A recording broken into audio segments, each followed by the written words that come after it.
안녕하세요. 크리스탈과 함께 책 읽는 시간입니다. 오늘 함께 하실 작품은 모파상의 미스 해리엇입니다.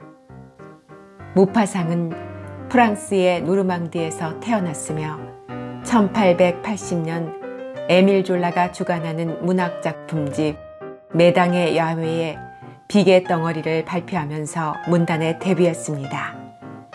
그는 창작생활 10년 동안 장편 6편과 단편 300여 편, 그리고 희곡과 시를 썼습니다. 모파상의 장편으로는 여자의 일생, 배람이 등 6편이 있지만 그의 문학적 진가는 오히려 단편에서 더욱 두드러집니다. 그의 문체는 간결하면서도 정확하고 평범해 보이는 일상적 소재를 중심으로 우리를 깊이 사육해 하는 작가 정신이 깔려 있다는 평가를 받고 있습니다. 모파상은 1891년 정신 이상이라는 진단을 받고 자살을 기도했으나 실패하자 강제로 요양소에 연금당한 채 끝내 회복하지 못하고 43세의 나이로 세상을 떠났습니다. 구독, 좋아요, 알림 설정 부탁드립니다. 사륜마차에 여자 4명과 남자 3명, 이렇게 모두 7명이 타고 있었다. 그중 한 남자는 마부 옆자리에 앉아 있었다. 말은 보통 걸음으로 꾸불꾸불한 높은 언덕길을 올라가고 있었다.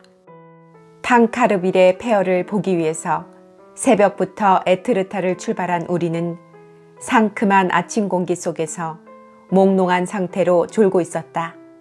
특히 이런 사냥꾼들의 기상에 별로 익숙하지 못한 여자들은 날이 새는데도 별다른 감동 없이 줄곧 눈꺼풀을 내려뜨리고 있거나 고개를 숙이고 하품을 하거나 했다.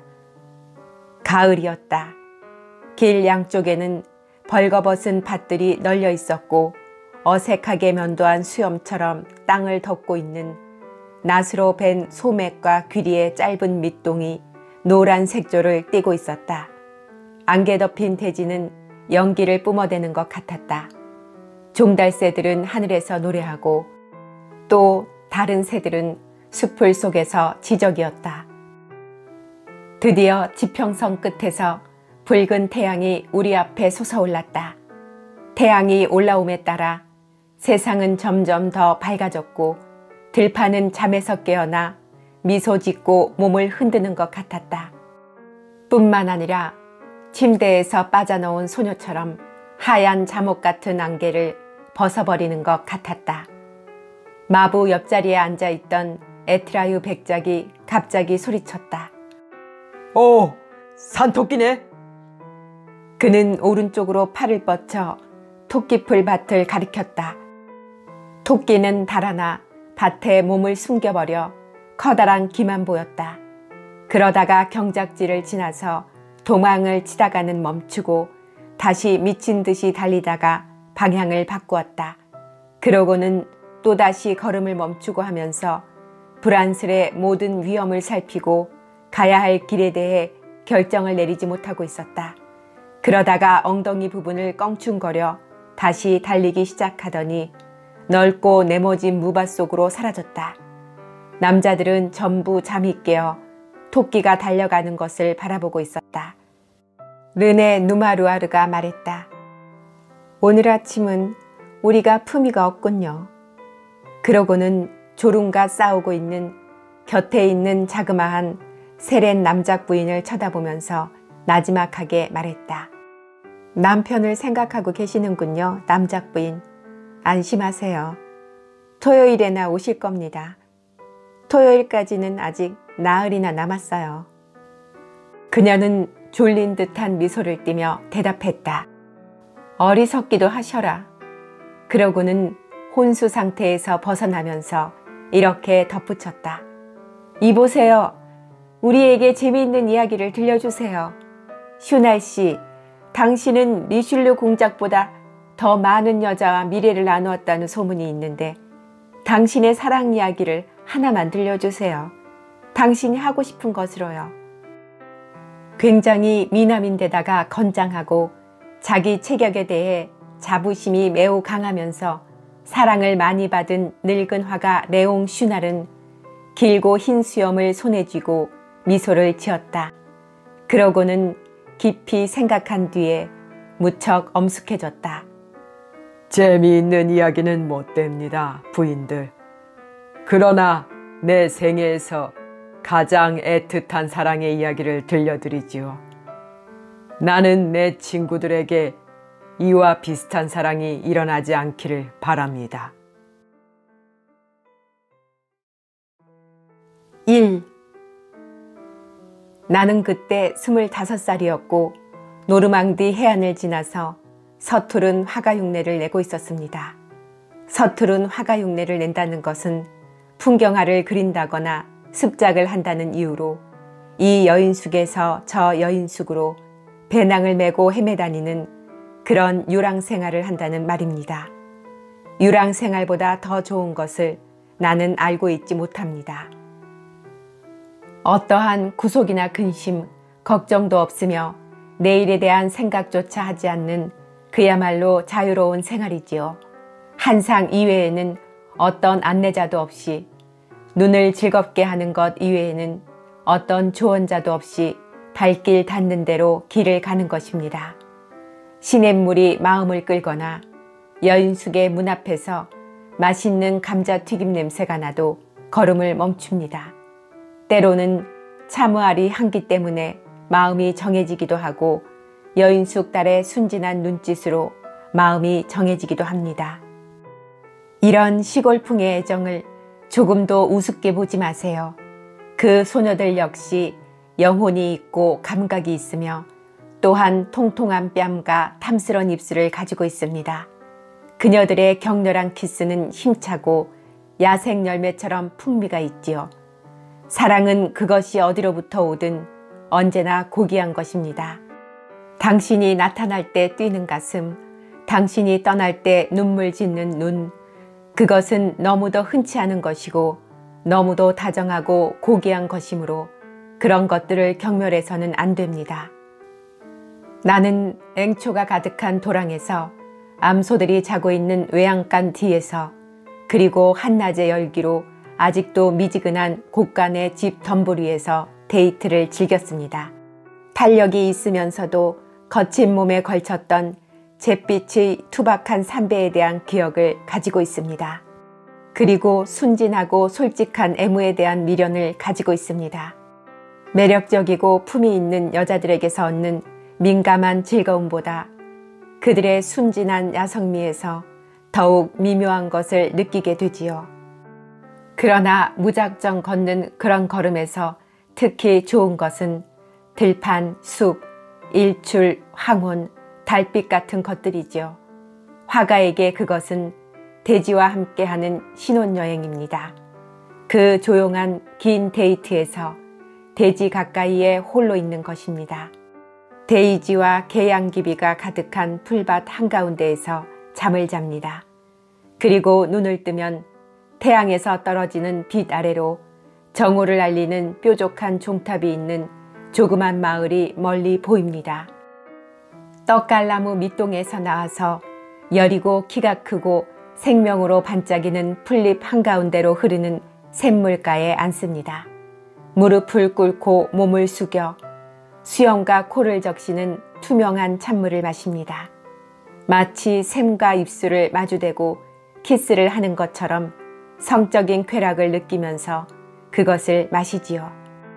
가끔 그 가느다란 물이 흐르는 곳으로 따라가다가 구덩이라도 만나면 벌거벗고 거기에 몸을 적십니다.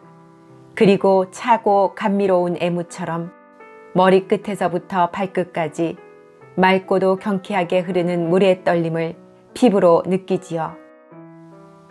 언덕 위에 있으면 즐겁고 연못가에 있으면 슬퍼집니다. 태양이 핏빛 구름의 대양 속에 숨을 때나 강의 붉은 그림자가 드리워질 때는 흥분이 됩니다. 그리고 저녁 때 하늘 밑바닥을 지나가는 달 아래에서 대낮의 강렬한 빛 아래에서는 생각지도 못했던 여러 가지 이상한 생각들을 하게 되지요. 어느 날 저녁 나는 지금 바로 우리가 있는 이 고장을 그렇게 방랑하다가 이포르와 에트르타 사이의 절벽 위에 있는 베누비레라는 작은 마을에 도착했습니다. 그때 나는 해안을 따라 페캉으로부터 왔습니다. 그 해안은 백악질의 바위들이 불쑥 나온 부분이 바닷속으로 깎아질러 마치 성벽처럼 높고 똑바른 해안이지요. 나는 바다의 짭짤한 바람 속에서 낭떠러지의 가장자리에 돋아나는 양탄자처럼 부드럽고 섬세한 그 짧은 잔디밭 위를 아침부터 걸어왔습니다. 큰 소리로 노래를 부르고 성큼성큼 걸으면서 때로는 푸른 하늘에 날개로 흰 곡선을 그리는 갈매기에 둥글고 느린 도주를 바라보기도 하고 때로는 녹색 바다 위에 떠있는 고기잡이 배의 갈색 돛을 바라보기도 하면서 태평하고 자유로운 평화로운 하루를 보내곤 했습니다. 여행객들을 재워주는 한 작은 농가를 알려주더군요. 시골 여자가 경영하는 여인숙 같은 것이었는데 너도 밤나무로 둘러싸인 노르망디식 마당 중앙에 있었습니다. 나는 커다란 나무들로 둘러싸인 조그만 마을에 이르렀고 르카쉐르 할머니 집을 찾아갔습니다. 그녀는 주름살이 많고 엄격해 보이는 시골 여자였는데 항상 경계심 같은 것을 가지고 어쩔 수 없이 손님들을 받는 듯 했습니다. 때는 5월이었습니다. 꽃이 핀 사과나무들은 향기로운 꽃들로 지붕을 이루어 마당을 덮고 있었고 사람 위로 그리고 풀밭 위로 한없이 떨어지는 장밋빛 작은 꽃잎들이 뱅글뱅글 돌면서 하염없이 비처럼 뿌려지고 있었습니다. 내가 물었지요. 저 르카쉐르 부인 방이 있나요? 자기 이름을 알고 있는 것에 놀라 그녀가 이렇게 대답하더군요. 글쎄, 모두 예약이 되어 있어요. 하여튼 봅시다. 5분 뒤에 우리는 타협이 되었고 나는 침대 하나, 의자 2개, 테이블 하나, 대야 하나가 있는 시골 방의 흙바닥에 배낭을 내려놓았지요.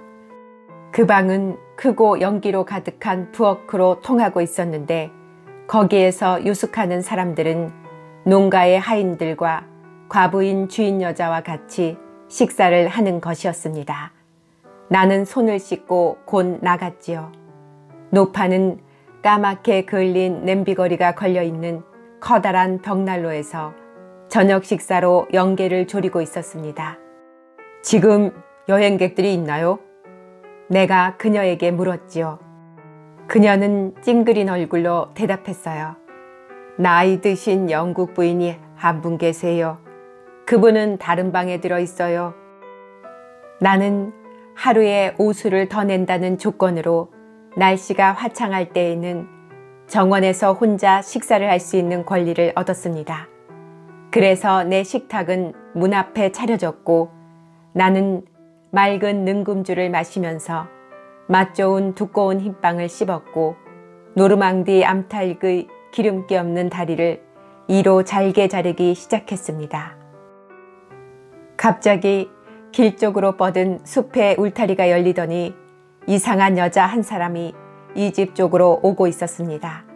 그 여자는 무척 야위었고 키가 아주 컸으며 붉은 체크 무늬의 스코틀랜드 숄로 몸을 너무 단단히 싸고 있어서 나들이용의 작은 흰 양산을 든 기다란 손이 허리께에서 보이지 않았다면 아마 팔이 없는 여자라고 생각되었을 겁니다. 걸음을 옮길 때마다 들썩이는 둥글게 말아올린 회색 머리단으로 둘러진 미라 같은 그녀의 얼굴은 왜 그랬는지 알 수 없으나 컬 페이퍼를 하고 있는 훈제 청어를 생각나게 했습니다. 그 여자는 눈을 내리뜨고 얼른 내 앞을 지나 초가집으로 들어가 버렸습니다. 이 이상한 출연이 내 기분을 돋워주더군요.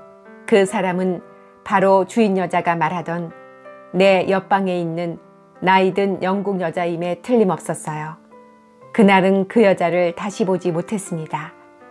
이튿날 그림을 그리기 위해 여러분들이 알고 계시는 에트르타까지 내려가는 그 매혹적인 골짜기에 자리를 잡고 있을 때 나는 불현듯 눈을 들어 비탈의 꼭대기에 서 있는 어떤 이상한 모습을 보았습니다.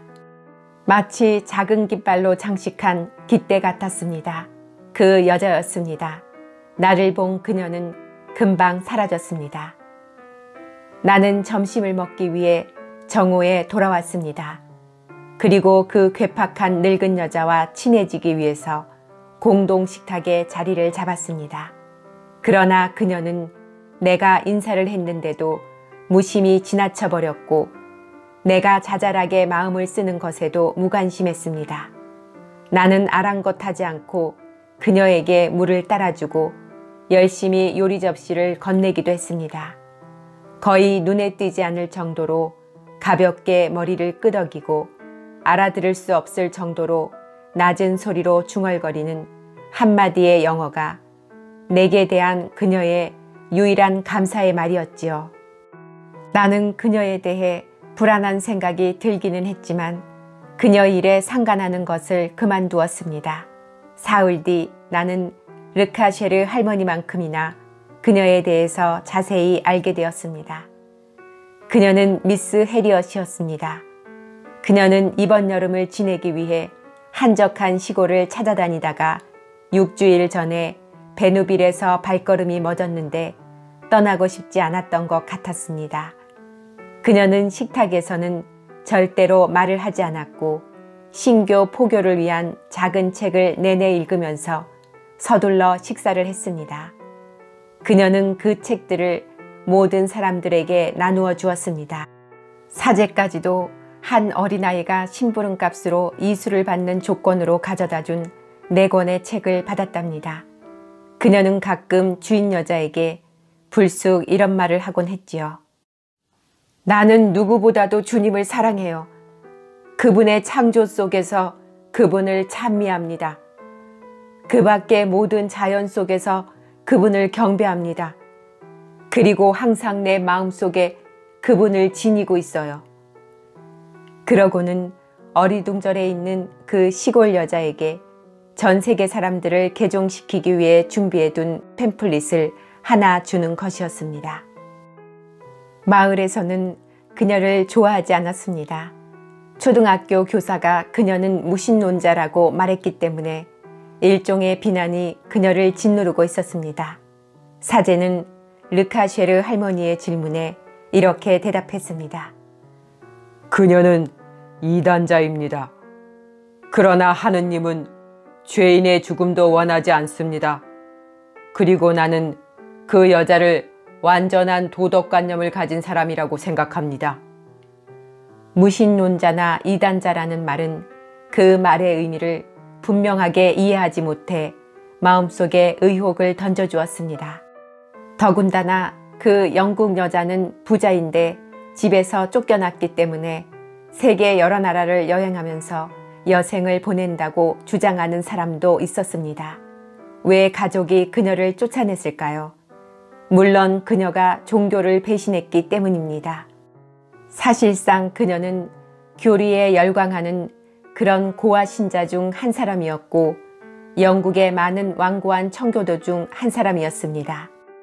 또한 그녀는 늙고 착하기는 하나 다른 사람들이 견디기 힘든 노처녀들 중 한 사람이었는데 그녀들은 유럽의 모든 여인숙을 자주 방문하고 이탈리아를 망치고 스위스를 독살하고 지중해의 매력적인 도시들을 사람이 살지 못하는 곳으로 만듭니다.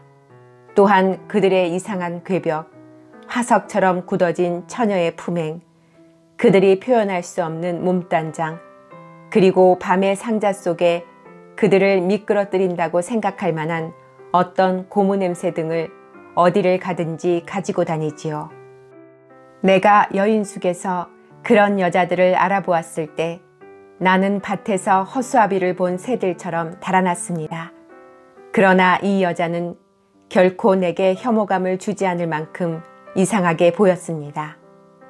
시골 사람이 아니면 모든 사람들에게 본능적으로 저기를 품는 르카쉐르 할머니는 이 노처녀의 넉나간 태도에 대해서 일종의 증오 같은 것을 그녀의 편협한 머릿속에 느끼고 있었습니다. 할머니는 이 여자를 지칭하는 말을 찾아냈는데 그것은 확실하게 경멸하는 말이었습니다. 그 말이 어떻게 해서 이 할머니의 입에 오르게 되었는지 또 어떤 확실치 않은 신비로운 정신작용으로 그렇게 부르게 되었는지는 알 수 없습니다. 그녀가 이렇게 말했던 겁니다. 저 여자는 신들린 여자예요. 그런 엄숙하고 감상적인 사람에게 꼭 맞는 그 말은 참을 수 없이 희극적인 것으로 여겨졌습니다. 나 자신조차도 그녀를 신들린 여자라고 불렀고 그녀를 보면서 이 음절을 아주 높은 소리로 말할 때는 야릇한 쾌감을 느꼈습니다. 나는 르카쉐르 할머니에게 묻곤 했습니다. 그래, 우리 신들린 여자는 오늘 무엇을 하시나요?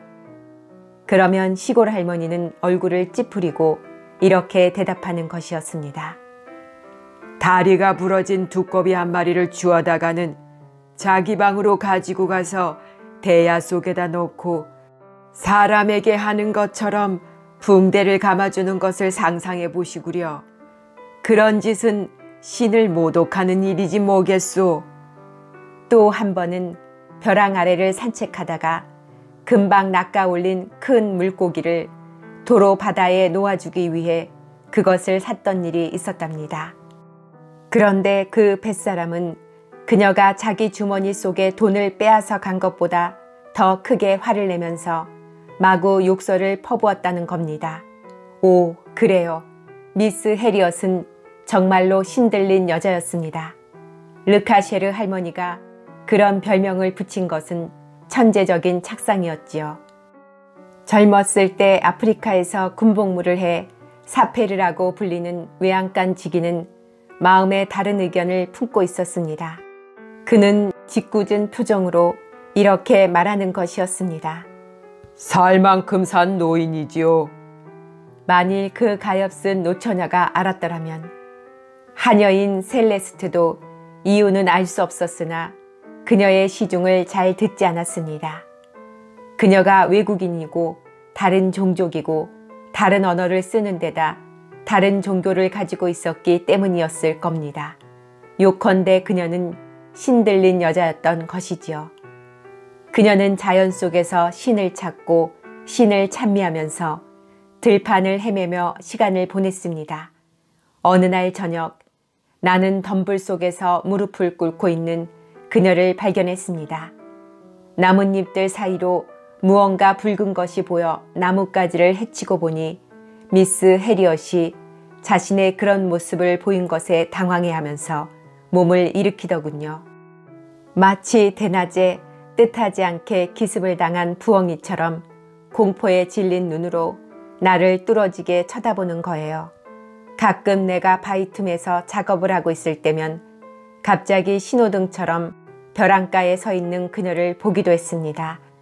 그녀는 햇빛으로 반짝이는 드넓은 바다와 불처럼 붉게 물든 높다란 하늘을 유심히 바라보고 있는 것이었습니다. 어떤 때는 계곡 아래에서 영국인의 느린 걸음걸이로 열심히 걷고 있는 그녀를 보기도 했습니다. 그러면 나는 무언가 알지 못하는 것에 이끌려 단지 내적인 심오한 기쁨에 만족하고 있는 그녀의 얼굴을 자세히 보려고 그녀에게로 걸어가기도 했습니다. 또 가끔씩 농가의 한 구석에서 사과나무 그늘이 진 풀밭에 앉아 무릎 위에는 작은 성경책을 펼쳐놓고 시선을 먼 곳에 두고 있는 그녀를 만나기도 했습니다. 나는 넓고 부드러운 경치가 너무 좋아서 이 고요한 지방에 묶여 정녕 떠날 수가 없게 되었습니다. 그래서 이 이름 없는 농가의 모든 것으로부터 멀리 떨어진 곳에 언젠가는 우리 자신의 육체로 비옥하게 될 건강하고 아름다운 푸른 대지 곁에 있었습니다. 그리고 고백합니다만 어쩌면 약간의 호기심이 또한 나를 르카쉐르 할머니 집에 머무르게 했는지도 모릅니다. 나는 조금 이상한 이 미스 해리엇과 사귀고 싶었고 또 방황하는 늙은 영국 여자의 고독한 영혼 속에 어떤 일이 일어나고 있는지 궁금했습니다.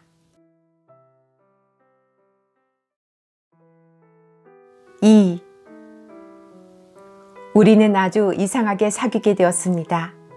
내가 막 습작 하나를 끝마쳤는데 그것은 내가 보기에 썩 괜찮아 보였고 또 사실 그렇기도 했습니다.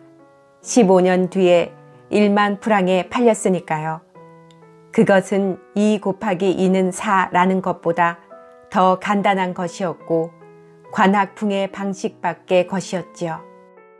캔버스의 오른쪽 앞면에는 바위가 하나 있었는데 그것은 무사마귀처럼 울퉁불퉁한 데다가 노랗고 붉은색과 갈색 해초로 뒤덮인 거대한 바위로 그 위로는 햇빛이 기름처럼 떠오르고 있었습니다. 내 뒤에 숨어 있어 보이지 않는 태양은 그 햇빛을 바위 위로 내리쬐면서 그것을 불같이 누렇게 태우고 있었습니다. 정말 그랬어요. 정경은 빛으로 현기증이 날 정도였고 불꽃이 타는 듯 했으며 눈부시게 아름다웠지요. 캔버스 왼쪽에 있는 바다는 푸른 바다도 아니었지만 거무스름한 바다도 아니었습니다. 그것은 초록빛이 돌면서 젖빛이 나고 또 짙은 하늘 밑에서 단단해 보이기도 하는 경옥 같은 바다였습니다. 나는 여인숙으로 그것을 가져가면서 춤이라도 추고 싶을 정도로 내 작품에 만족해 있었습니다. 온 세상 사람들에게 보여주고 싶었습니다. 오솔길 가에 있던 암소에게 그것을 보여주면서 이렇게 소리 지르던 것이 생각나는군요. 이봐, 이것 좀 보라고. 이런 것은 절대 보지 못했을걸? 나는 집 앞에 다다르자마자 힘껏 소리를 지르면서 르카쉐르 할머니를 불렀습니다. 이것 보세요, 주인 할머니. 이리 와서 좀 보세요. 시골 할머니가 어리둥절한 표정으로 내 작품을 바라보았으나 아무것도 알아보지 못했습니다. 그것이 소를 그린 것인지 집을 그린 것인지조차 몰랐습니다. 바로 그 순간 미스 해리엇이 돌아와 여인숙 주인에게 그림을 보여주느라고 캔버스를 들고 있는 내 뒤로 지나갔습니다. 그 신들린 여자는 그것을 보지 않을 수가 없었습니다. 내가 강한 행동으로 보여주었기 때문에 그녀가 시선을 피할 수가 없었던 것이지요. 그녀가 깜짝 놀라면서 멈춰 서더군요. 그것은 그녀가 마음껏 공상을 하기 위해서 올라가던 그 바위였으니까요. 그녀가 너무도 악센트를 주면서 기분 좋은 영국인의 오 라는 말을 중얼거리는 바람에 나는 미소를 지으면서 그녀에게로 몸을 돌려 말했습니다. 최근에 제 습작입니다. 넋을 잃은 것 같기도 하고 우스꽝스럽기도 하고 또 감동을 한 것 같기도 한 그녀가 중얼거렸습니다. 오, 선생님, 당신은 가슴을 설레게 하는 방법으로 자연을 이해하는군요. 맹세코 나는 여왕에게서 듣는 찬사보다도 더 감동이 되어 얼굴이 빨개졌습니다. 매혹당하고 정복당하고 패배당한 기분이었죠. 명예를 걸고 말씀드립니다만 나는 그녀를 부둥켜 안고 싶었습니다. 여느 때처럼 나는 식탁에서 그녀 옆에 앉았습니다. 처음으로 그녀가 이야기를 했고 큰 목소리로 자기 생각을 계속 말했습니다. 오, 나는 자연을 매우 사랑한답니다. 나는 그녀에게 빵과 물과 포도주를 건네주었습니다. 그녀가 이제는 석고 같은 미소를 살며시 지으면서 받아들였습니다. 그래서 나는 경치에 대해 이야기하기 시작했습니다. 식사를 마친 뒤 우리는 같이 일어나서 안뜰을 가로질러 걷기 시작했습니다. 그러고는 아마 석양이 바다 위에 불을 지피는 그 기막힌 저녁놀에 이끌렸는지 나는 절벽 쪽으로 나 있는 울타리 문을 열었습니다. 우리는 어느새 서로를 이해하고 결합한 두 사람처럼 만족하여 나란히 걸었습니다. 포근하고 부드러운 저녁이었고 몸과 마음이 편안한 그런 저녁이었습니다. 모든 것이 즐거움이었고 모든 것이 매혹적이었습니다. 풀과 해초 냄새로 가득한 훈훈한 공기는 그 야생의 향기로움으로는 후각을, 바다의 짭짜름한 맛으로는 미각을, 파고드는 감미로움으로는 정신을 애무하는 것이었습니다. 우리는 이제 아래로 100m 되는 곳에서 잔물결이 있는 넓은 바다 위에 낭떠러지 가장자리를 걷고 있었습니다. 우리는 입을 벌리고 가슴을 부풀려서 대서양을 지나온, 그리고 우리 피부에 가볍게 스치는 파도와의 긴 키스로 소금기 있는 이 시원하고 느린 바람을 들이마셨습니다. 그 영국 여자는 체크무늬 숄로 몸을 감싸고 영감을 받은 것 같은 표정으로 바람에 이를 드러내며 바다로 가라앉는 거대한 태양을 바라보고 있었습니다. 우리 앞에는 저 멀리 수평선에 돛에 덮인 세 개의 돛대가 불타는 하늘에 윤곽을 그리고 있었고, 그보다 가까이에는 한 척의 증기선이 연기를 뿜으면서 지나갔는데, 그 증기선 뒤로는 수평선을 가로지르는 끝없는 구름이 남겨졌습니다. 곰 같은 붉은 태양은 아직도 천천히 내려앉고 있었습니다. 이윽고 그것에 물이 닿자 뒤이어 빛나는 태양 한가운데에 마치 불의 창틀 속에서 나타나는 것처럼 움직이지 않는 배가 모습을 나타냈습니다. 태양은 점점 깊이 가라앉아 대서양에 잠겨 들어갔습니다. 그것이 작아지고 사라지는 것이 보였습니다. 그것으로 끝났습니다. 다만 그 작은 배만이 아득한 하늘에 황금빛 배경에 윤곽을 드러내고 있었습니다. 미스 해리엇은 타는 듯한 낮의 종말을 열정적인 시선으로 바라보았습니다. 그녀는 아마 하늘, 바다, 온 수평선을 완전히 포옹하고 싶은 터무니없는 욕심을 가지고 있었을 겁니다. 그녀가 중얼거렸습니다. 오, 사랑해요. 사랑해요. 사랑해요. 나는 그녀의 눈에 눈물이 고인 것을 보았습니다. 그녀가 다시 말했습니다. 한 마리 작은 새가 되어 창공을 날아가고 싶어요. 그녀는 자줏빛 숄 속에서 얼굴 또한 빨갛게 달아올라 내가 가끔 보았던 것처럼 절벽 위에 못 박힌 듯이 서 있었습니다. 나는 내 그림책에 그녀를 스케치하고 싶었습니다. 그것은 마치 넋을 잃은 상태의 풍자적 인물화 같았거든요. 나는 미소를 보이지 않으려고 얼굴을 돌렸습니다. 그러고는 친구에게 말하듯이 색조, 색도, 힘찬 맛 등을 직업적인 용어로 평가하면서 그림에 대한 이야기를 들려주었습니다. 그녀는 내 말을 주의 깊게 들으면서 이해하려고, 또 이해하기 힘든 말들의 의미를 알아내려고 애썼으며 내 생각을 간파하려고 애썼습니다. 가끔 그녀는 이런 말을 했습니다. 오, 알겠어요. 알겠어요. 그것은 무척 가슴을 설레게 하는 일이군요. 이튿날 그녀가 나를 보자 가까이 와서 손을 내밀었습니다. 그래서 우리는 곧 친구가 되었습니다.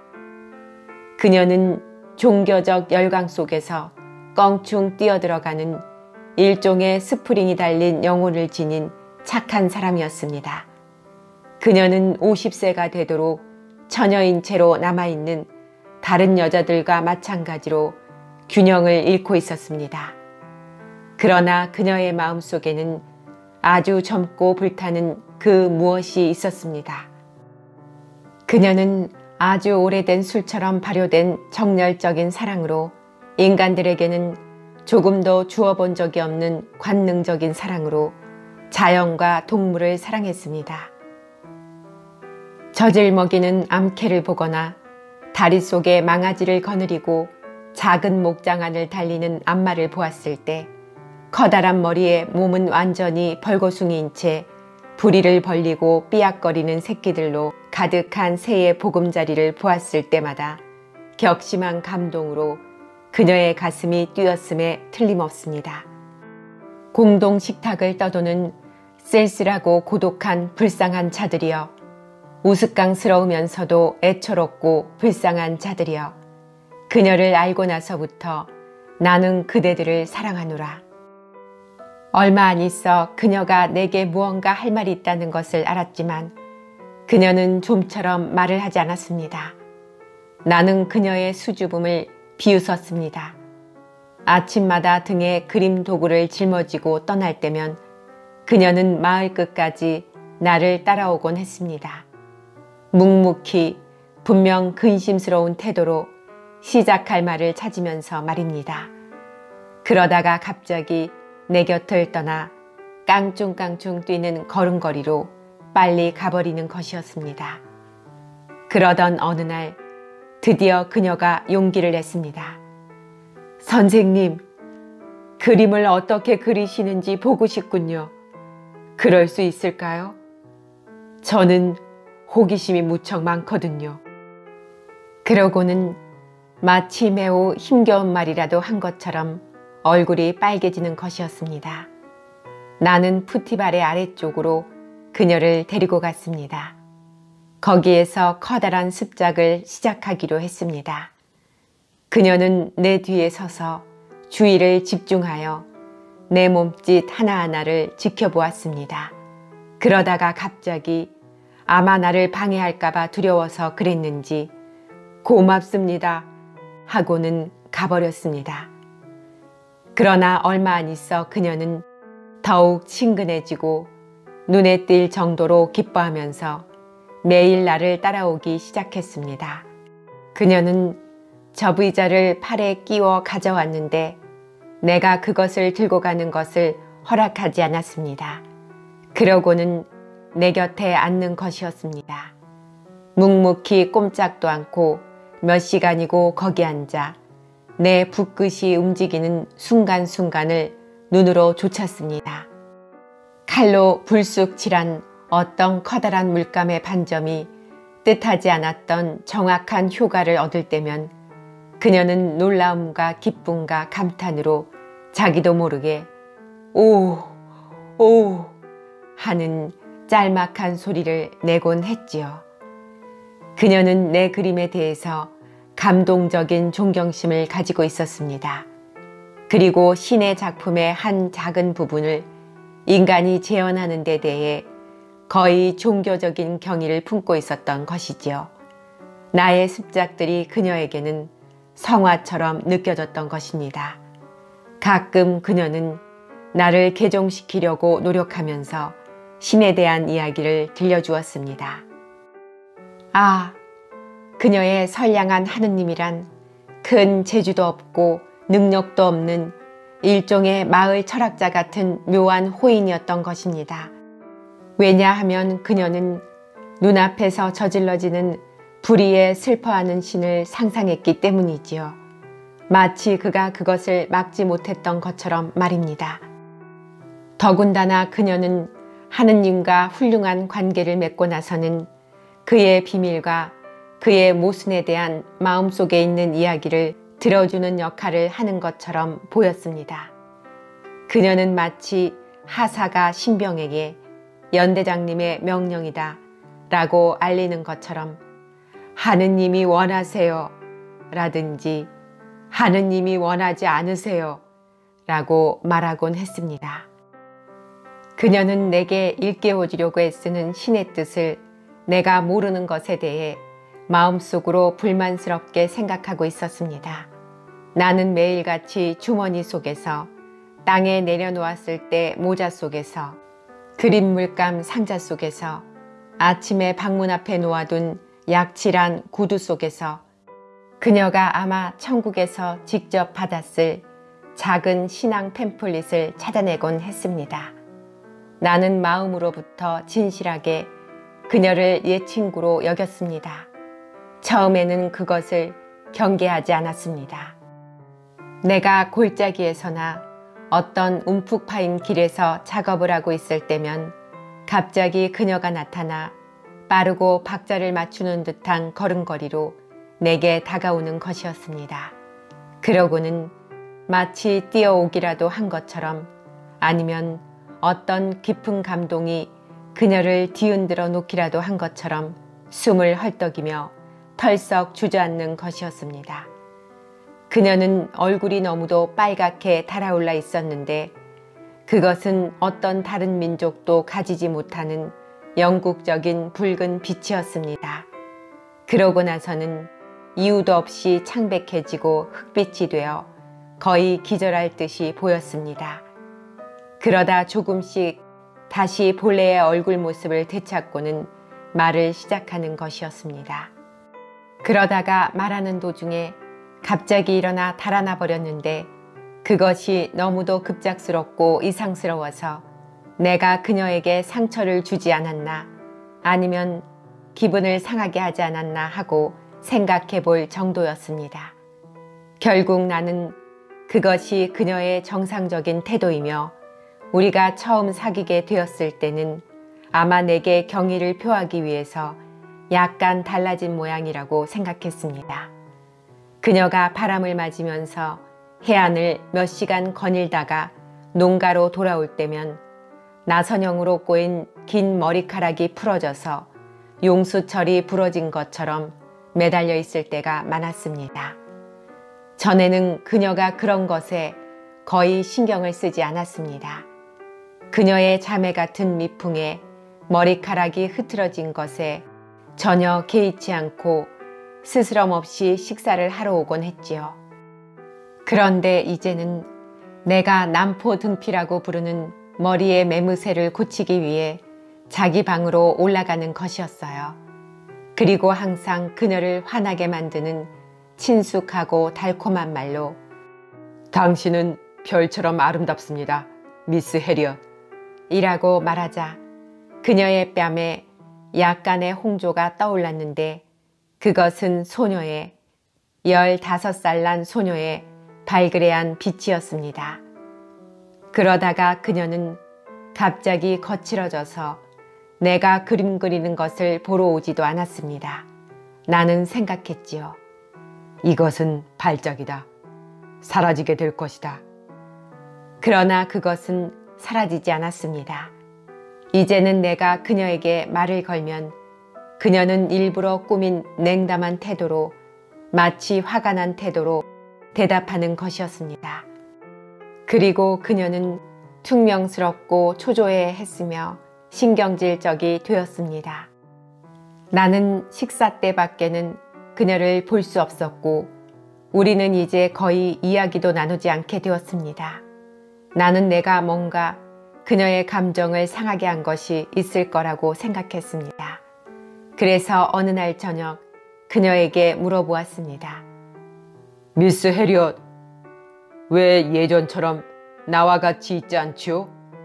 내가 기분 상하게 한 일이라도 있나요? 당신 때문에 무척 괴롭습니다. 그녀는 아주 우습게 화난 억양으로 대답했습니다. 나는 항상 예전과 똑같이 당신과 함께하고 있어요. 정말이에요.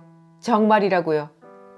그러고는 자기 방으로 달려가 틀어박혀 있는 것이었어요.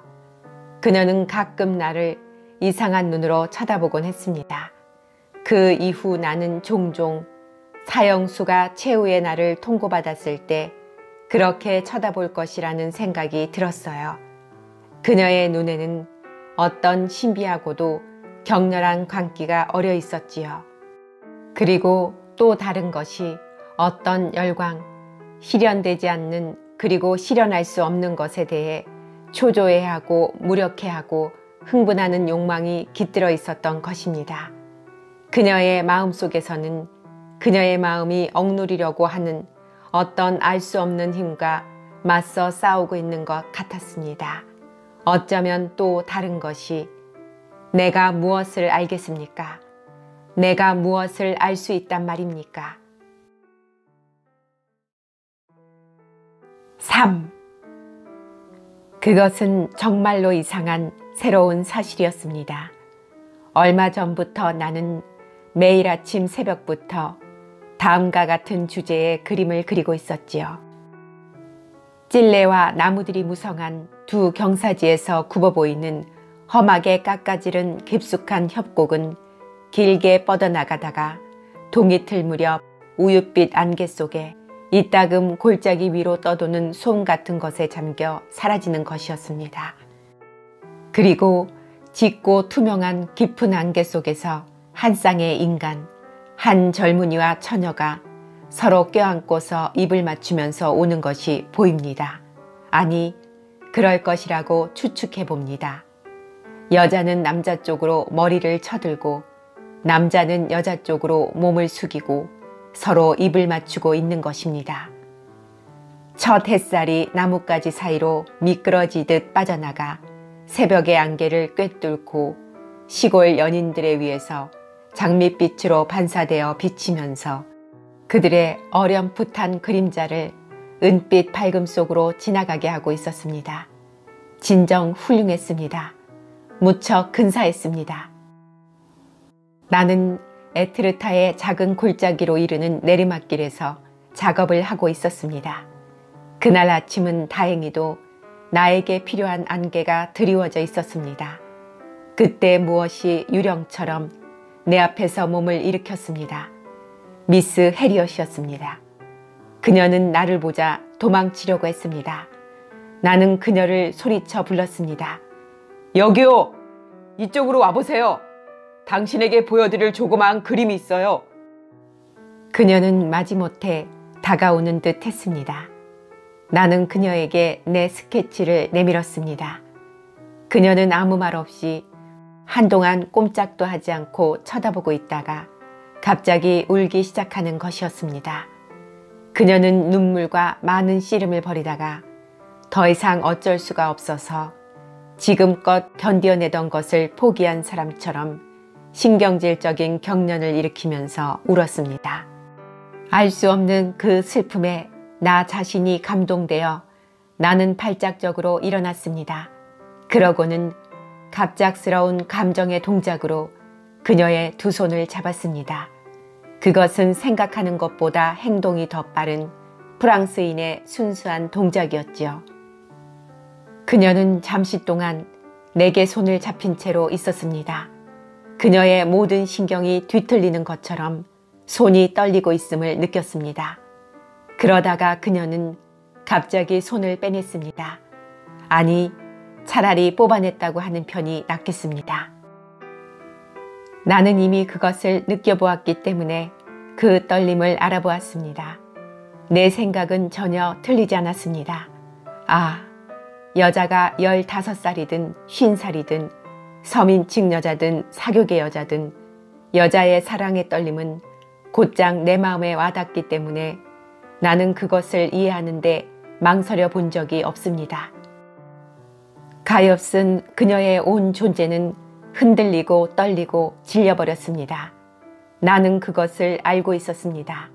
그녀는 기적 앞에서 놀라고 마치 죄를 지은 것처럼 비탄에 잠겨있는 나를 남겨두고 아무런 말도 없이 가버렸습니다.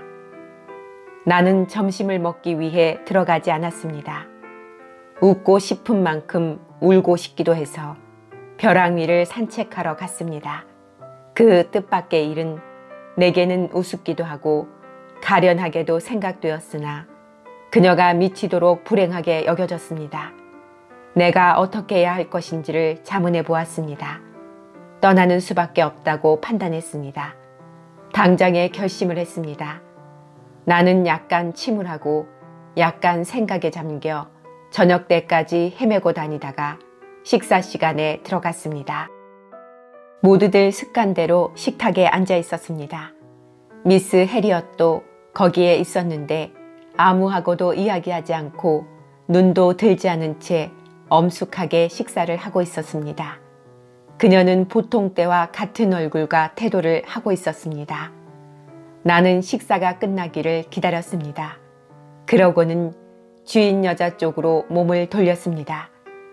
저 루카쉐르 부인 곧 이곳을 떠날까 합니다. 그 착한 여자는 놀라고 서운하여 느릿느릿한 단조로운 목소리로 외쳤습니다. 무슨 말씀을 하시는 거예요, 선생님? 이곳을 떠나신다고요?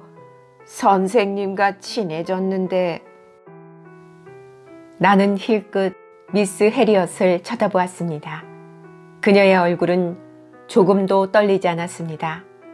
그러나 어린 하녀 셀레스트는 금방 내 쪽으로 눈을 돌렸습니다. 그녀는 얼굴빛이 붉고 생기가 돌고 말처럼 튼튼했으며 또한 드물게 깔끔한 15살의 뚱뚱한 처녀였습니다. 나는 몇 번 구석진 곳에서 그녀에게 키스를 했지만 그것은 여인숙을 돌아다니는 사람의 습관에서 그런 것이지 그 이상의 것은 아니었습니다. 저녁 식사가 끝났습니다. 나는 사과나무 밑으로 담배를 피우러 가서는 안뜰의 이 끝에서 저 끝으로 이리저리 거닐었습니다. 낮에 했던 그 모든 생각들, 아침의 이상한 발견, 나에게 집착하는 기괴하고도 열정적인 사랑, 뜻밖의 사실에 뒤이어 떠오르는 추억들, 즐겁고도 마음을 어지럽히는 추억들, 또한 내가 떠난다는 것을 알렸을 때 내게로 던져진 하녀의 시선, 이 모든 것이 섞이고 결합되어 내 육체에는 활기찬 기운을 돌게 하고 입술에는 콕콕 찌르는 듯한 키스의 느낌을 주었으며 혈맥 속에서는 알 수 없는 그 무엇이 어리석은 짓을 하라고 부추기는 것이었습니다. 밤이 찾아왔습니다. 나는 울타리의 다른 쪽에 있는 닭장문을 닫으러가는 셀레스트를 발견했습니다. 그녀가 아무 소리도 듣지 못할 정도로 가벼운 걸음으로 달려갔습니다. 암탉들이 들어가고 나오는 작은 문을 내리고 그녀가 몸을 일으켰을 때 나는 그녀를 품 한가득 안고 그녀의 크고 살찐 얼굴에 우박 같은 애물을 퍼부었습니다. 그녀는 몸부림쳤으나 그래도 웃으면서 그것을 받아들였습니다. 왜 내가 그녀를 격렬하게 놓아버렸을까요? 왜 내가 어떤 충격으로 뒤를 돌아다 보았을까요? 내가 어떻게 내 뒤에 누군가가 있다는 것을 느꼈을까요? 여인숙으로 들어가고 있던 미스 해리엇이 거기에 서 있었던 것이었습니다. 그녀는 우리를 보고 마치 유령을 본 것처럼 멍하니 있었습니다. 그러고 나서 어둠 속으로 사라졌습니다. 나는 수치스럽고 당황스러웠으며 그녀가 어떤 범죄 행위를 저지르는 나를 발견한 것보다도 더욱 큰 절망감을 느끼면서 방으로 돌아왔습니다. 나는 신경이 극도로 날카로워지고 비참한 생각이 머리에서 떠나지 않아 잠을 이루지 못했습니다. 울음소리가 들리는 것처럼 느껴졌습니다. 아마 잘못 생각한 것이겠지요.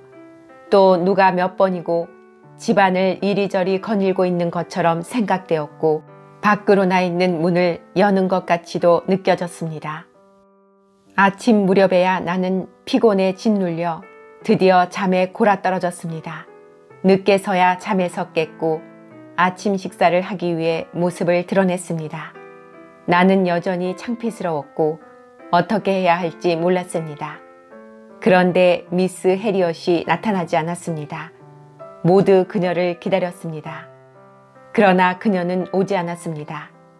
르카쉐르 할머니가 그녀의 방으로 들어가 보았으나 그 영국 여자는 안에 없었습니다. 그녀는 해가 떠오르는 것을 보기 위해서 가끔 그랬던 것처럼 새벽부터 나간 것이 분명했습니다. 사람들은 그것을 조금도 이상하게 여기지 않고 묵묵히 식사를 하기 시작했습니다. 날씨는 더웠습니다. 무척 더웠습니다. 나뭇잎 하나 흔들리지 않는 매우 뜨겁고 무더운 날이었습니다. 식탁을 밖으로 사과나무 아래로 끌어다 놓았습니다. 가끔 사페르가 능금주의 단지를 가득 채우기 위해 지하 저장실로 갔습니다. 그만큼 마셔댔던 것이지요. 셀레스트는 부엌에서 요리 접시를 가져왔습니다. 요리는 감자가 들어있는 양고기 스튜와 기름에 튀긴 토끼고기와 샐러드였습니다. 그러고 나서 계절의 첫 수확인 버찌 접시를 우리 앞에 놓았습니다. 나는 그것을 씻어서 차게 하려고 하녀에게 굉장히 차가운 물을 한 양동이 길어다 달라고 부탁했습니다. 5분 뒤에 그녀는 우물이 말랐다고 하면서 돌아왔습니다. 두레박줄을 전부 내려보냈더니 두레박은 바닥에 닿았지만 빈 것으로 다시 올라왔다는 것이었습니다. 르카쉐르 할머니는 직접 확인하고 싶어서 우물을 살피러 갔습니다. 그녀는 돌아와서 우물 속에 뭔가 이상한 물체가 있다고 말했습니다. 그러고는 이웃 사람이 안가품을 하기 위해 집단을 던져 넣은 것이 분명하다고 했습니다. 나는 보다 잘 분간해낼 수 있으리라고 생각하면서 나 또한 확인해보고 싶어졌습니다. 그래서 우물가에서 몸을 구부렸습니다.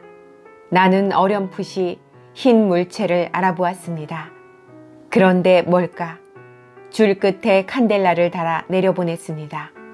노란 불빛이 돌 안쪽 벽에서 춤을 추면서 천천히 깊이 들어갔습니다.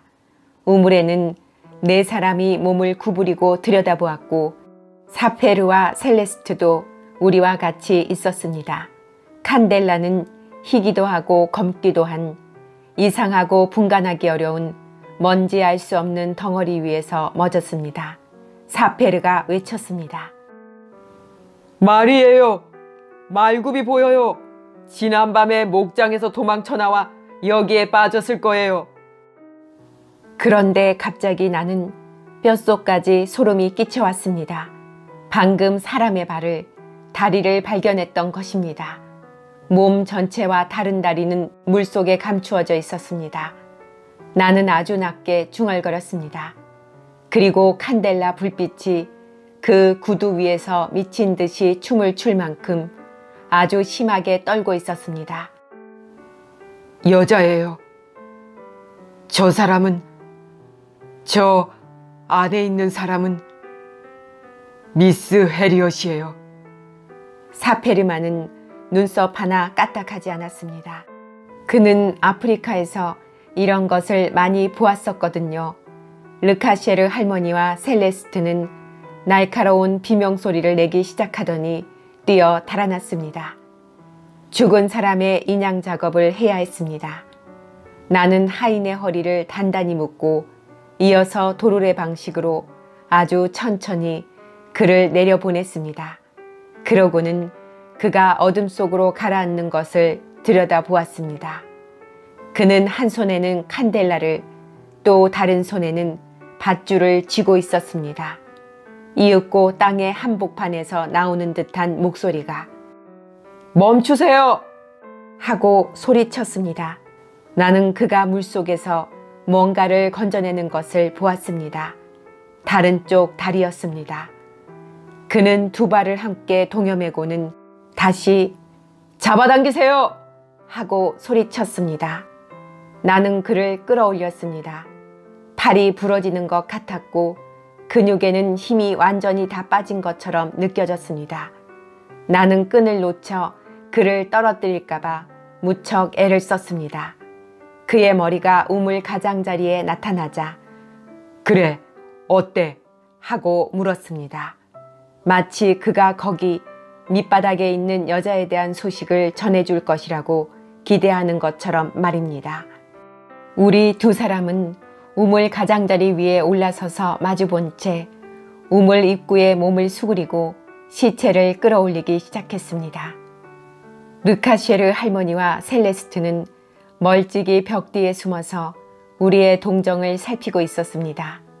물에 빠진 사람의 검정 구두와 흰 양말이 우물 속에서 나오는 것을 보자 그녀들은 어느새 사라졌습니다. 사페르가 2 발목을 잡았습니다. 그러고는 가장 불손한 자세로 그 가엾고 순결한 처녀를 발목부터 끌어올렸습니다. 얼굴은 까매지고 찢겨져 눈뜨고 볼 수 없을 정도로 처참했습니다. 그녀의 긴 회색 머리는 완전히 매듭이 풀어진 채 물에 흥건히 젖어 진흙투성이가 되어 늘어져 있었습니다. 사페르가 경멸하는 투로 말했습니다. 제기랄, 지독히도 말렀군. 우리는 시체를 그녀의 방으로 옮겼습니다. 두 여자가 다시 보이지 않았기 때문에 나는 외양간지기와 같이 죽은 사람의 화장을 했습니다. 나는 그녀의 찌그러진 슬픈 얼굴을 씻겨주었습니다.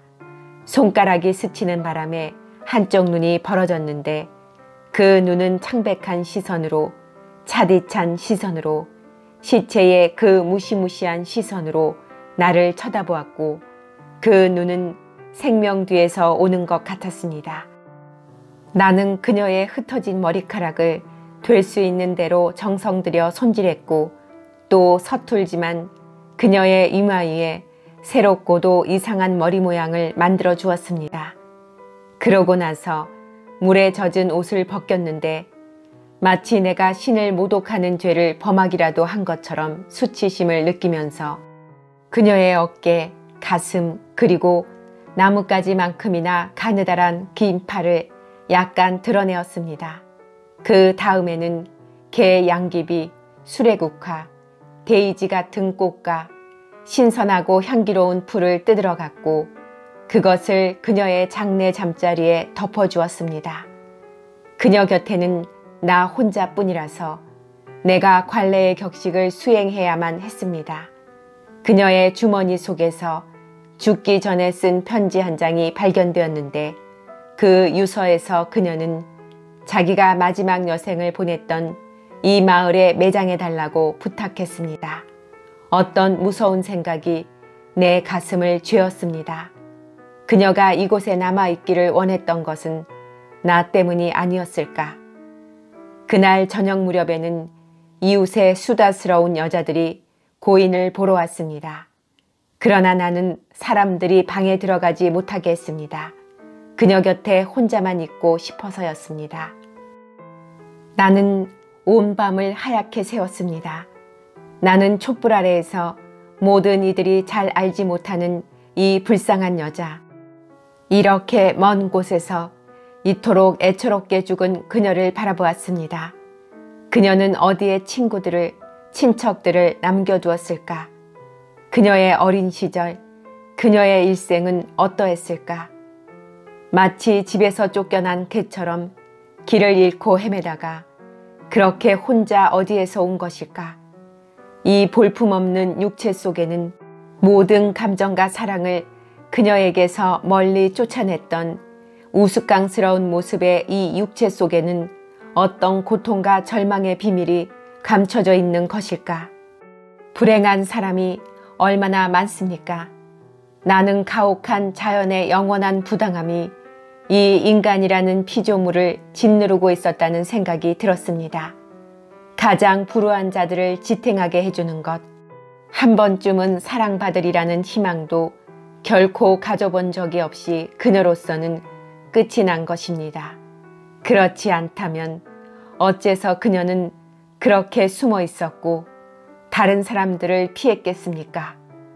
왜 그녀가 인간이 아닌 모든 생물과 모든 사물들을 그토록 정열적인 애정으로 사랑했겠습니까?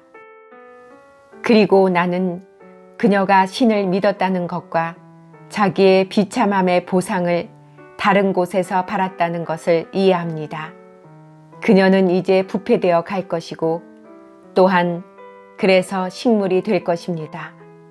그녀는 햇빛을 받아 꽃을 피울 것이고 암소들에 의해 뜯어먹힐 것이며 새들에 의해 씨앗으로 실려가고 그리고 짐승의 살이 되어 다시 인간의 몸으로 돌아오게 될 것입니다. 그러나 영혼이라고 부르는 것은 깜깜한 우물 밑바닥에서 사라져버렸습니다. 그녀는 이제 괴롭지 않습니다.